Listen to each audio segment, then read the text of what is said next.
Aku bukan menantu sampah, bab 662. Kamu sepertinya memarahiku.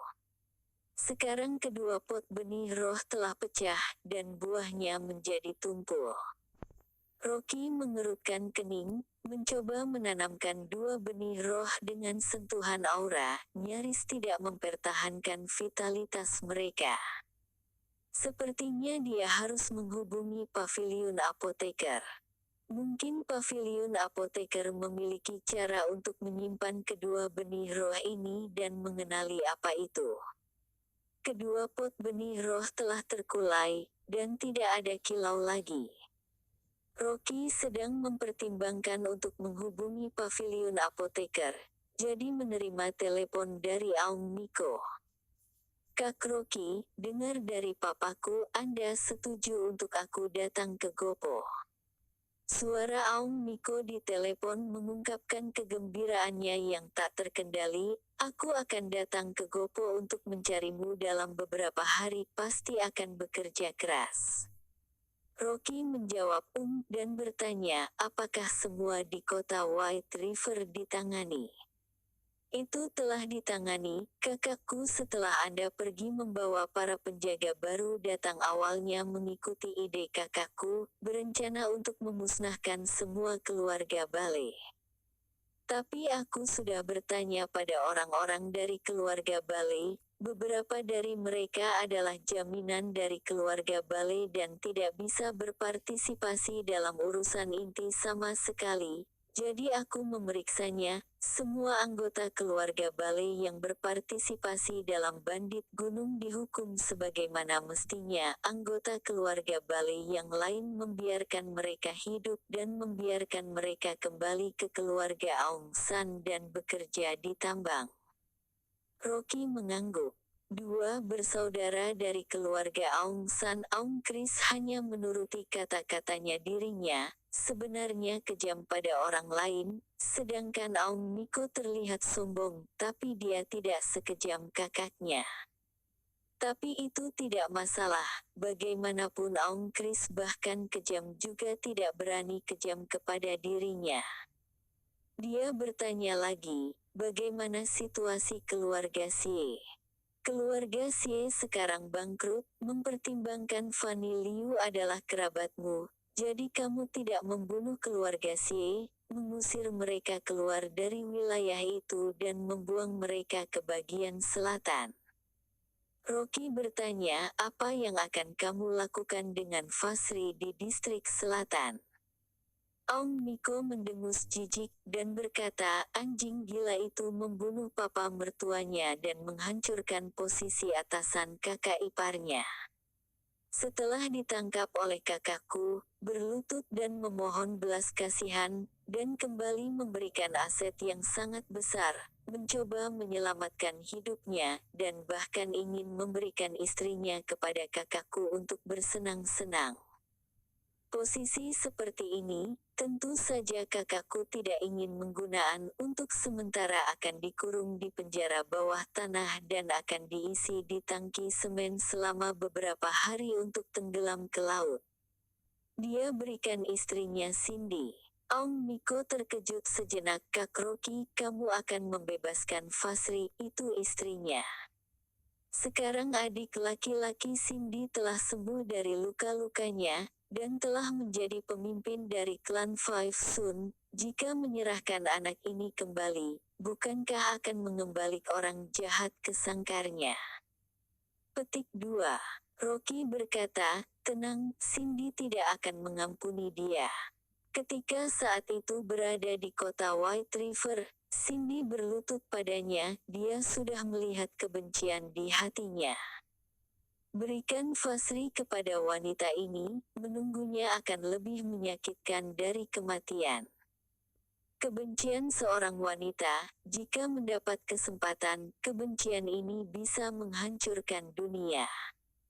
Setelah Rocky dan Aung Miko selesai berbicara di telepon, bangkit dan keluar dari villa, dan menelepon Lian sambil berjalan, memintanya menunggu dirinya di kantor dan mendiskusikan hal-hal penting. Ketika dia melewati ruang tamu, Melihat Dewi berbaring di sofa dan meminta Andrew untuk mengoleskan minyak safflower padanya, mengutuk dirinya sendiri sambil menjerit kesakitan. Petik 2. Oh, itu menyakitiku. Apa kamu tidak tahu pelan sedikit? Rocky ternyata berani memukulku, kalian semua satu persatu membantunya, tidak ada yang membantuku sama sekali, untung aku masih istrimu. Kamu cepat pergi dan cari sampah itu dan pukul dia. Andrew meletakkan minyak bunga safflower di atas meja lagi, dan berkata dengan marah, sudah kapanpun, kamu masih ingin tidak suka dengan Rocky. Juga tidak ingin memikirkan tentang villa besar yang kamu tinggali sekarang, dan toko barang antikku, yang mana tidak berasal dari Rocky. Petik 2. Begitu menyebutkan villa itu, Jenny marah, duduk tegak menyodok dahi Andrew, dan memaki, mengandalkan dia. Apa gunanya sampahnya seperti dia, hanya bisa di mana-mana membujuk bos untuk menipu uang, dia datang ke keluarga Liu sebagai menantu, dan hanya itu yang aku kasihan padanya. Jika putriku tidak menikah dengannya, pasti bisa menemukan bos yang lebih kaya di kota Wasa, dan kemudian aku akan menjadi lebih kaya. Rocky mendengar percakapan antara keduanya di sampingnya, dan tidak ada gelombang di hatinya. Dia sudah lama tahu bahwa Jenny tidak dapat benar-benar berubah pikiran mengenai dirinya, tetapi yang tidak duga adalah bahwa Jenny masih ingin menghasuti istrinya, berencana untuk membiarkan kerabatnya di keluarga Su di kota Wasa, menemukan bos yang lebih kaya untuk menikah lagi dengan istrinya. Ketika dia di kota Wasa, seseorang berani bersikap kasar padanya dan ingin memberikan wanitanya kepada pria lain, dia pasti akan kejam. Orang yang berbicara seperti ini, merasakan lebih baik daripada mati. Tapi sekarang, dia sudah terbiasa. Bagaimanapun dalam 4 tahun terakhir, sudah tahu apa kebajikan Fendi, dan akan membuang-buang waktunya untuk perhitungan dengan wanita tua seperti itu. Jenny dengan marah memaki, sampah adalah sampah. Rocky terbatuk dengan dingin. Perkataan Jenny tiba-tiba membeku di mulutnya, dan saat menoleh melihat Rocky berdiri di dekat ruang tamu, wajahnya dingin, dan seluruh tubuhnya gemetar ketakutan. Andrew juga merasa canggung untuk beberapa saat, dan dengan cepat bangkit, dan tersenyum tanpa kata-kata. Rocky, apakah kamu akan keluar? Pak, aku akan keluar dan melakukan sesuatu. Rocky sambil berkata, sambil melangkah keluar bahkan tanpa melihat ke arah Jenny. Wajah Jenny pucat dan suasana hatinya tegang. Dia tadi mengatakan hal-hal buruk di belakang Rocky, juga tidak tahu apakah dia mendengarnya. Melihat Rocky mendekat, Jenny menunjukkan senyum di wajahnya dan dengan datar, berkata, menantu kamu ingin keluar, berhati-hatilah di jalan, apakah pulang untuk makan malam? Mama meminta seseorang untuk membuat hidangan favoritmu.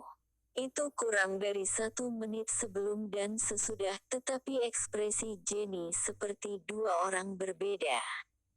Dia sekarang kehilangan villa, dan deposit diserahkan oleh Rocky kepada suaminya. Tidak peduli apa yang dia katakan, Andrew hanya menolak untuk memberikan buku tabungannya, dan Jenny sangat marah.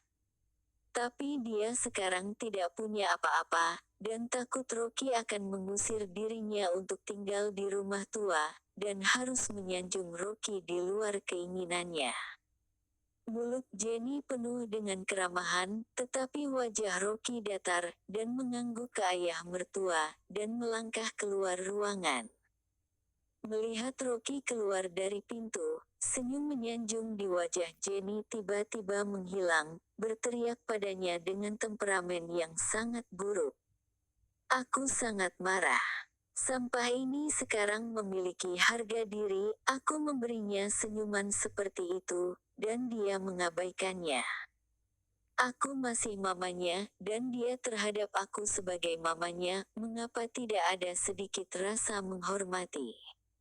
Pada saat ini, sosok Rocky tiba-tiba muncul di depan pintu ruang tamu. Jenny menegang di sekujur tubuhnya, wajahnya tampak seperti baru saja melihat hantu, dengan cepat tersenyum bingung, Rocky. Kenapa kamu kembali? Rocky dengan datar berkata, lupa membawa kunci. Aku meminta papamu untuk mengambilnya untukmu. Jenny berkata dengan panik, mencoba menyembunyikan makian tadi. Rocky meliriknya ke samping dan berkata, Ma, sepertinya aku baru saja mendengarmu memarahiku.